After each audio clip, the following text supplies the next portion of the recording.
إن الحق في تقرير المصير إذا لم يجرى استفتاء. لا، اولا الاستفتاء هو اداه. القرار لم يتكلم على الاستفتاء. الاستفتاء دفن نهائيا منذ ربع قرن، والامم المتحده وضعته جانبا وتتكلم على الحل السياسي. ما معنى الحل السياسي؟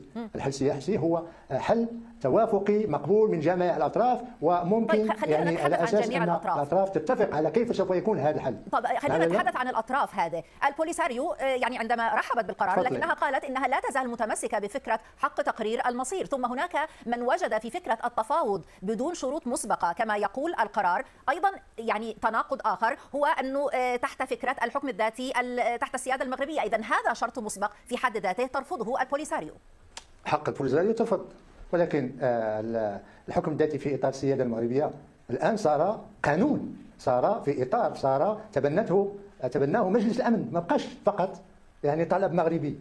اكيد احنا كنا نطالب بهذا تقريبا منذ 2007، ولكن الان دخل في نص الادبيات. كيف تبنته الامم المتحده؟ الامم المتحده تقول شرط مغربي. البوليساريو هو الذي يشترط ان تكون في تقرير المصير. تقرير المصير ولكن سفير عمر يعني فكره انه طرح كحل قد يكون يمكن ان يكون بنص صيغه القرار يمكن ان يكون الاكثر جدوى، هذا لا يستبعد الحلول الاخرى ولا يقول ان هذا هو الحل الذي يتبناه مجلس الامن.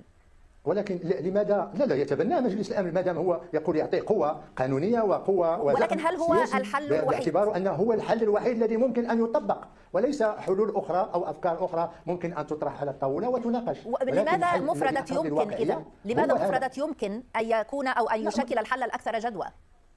شوفي اختي العزيزه، قرارات الامم المتحده دائما فيها قراءات متعدده، ولكن النص يفرض نفسه، اللهجة تفرض نفسها، واللهجة التي تفرض نفسها هو أن يتكلم على حل مبني على الحكم الذاتي في إطار السيادة المغربية. كيف يعني يعتبرونه الآخرين الحل الوحيد أو لا؟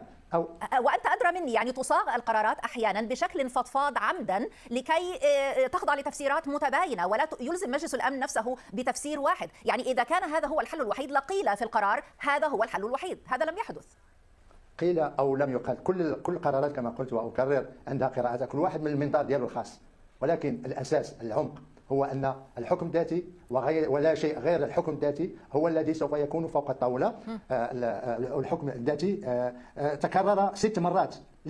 لماذا؟ اطرحي هذا السؤال على نفسك اختي العزيزه، لماذا اعضاء مجلس الامن 15 قرروا انهم يعيدوا تكرار الحكم الذاتي 6 مرات؟ يعني انا لست مضطره للخوض في يعني لاحصاء عدد سفير عمر ستيفان دي مستورة تعقيبا على هذا القرار يقول القرار يوفر اطار عمل فقط ولا ينص على النتيجه. مسعد بولس ايضا استنتج ان هذا احد الحلول المقترحه. تقرير الحكومه البريطانيه الخارجيه البريطانيه نفس الشيء. احمد عطاف وزير الخارجيه الجزائري القرار لا يعني ان المغرب نجح في فرض الحكم الذاتي كحل حصري. اولا احنا لو اردنا اننا نفرض الحكم الذاتي لفرضناه على ارض الواقع بدون استشاره احد، لان اقتراحنا تاريخه يرجع ل 2007. نقطه اولى. نقطه ثانيه، المغرب كان دائما ينادي للتفاوض، ينادي لحل توافقي مقبول من جميع كل الاطراف.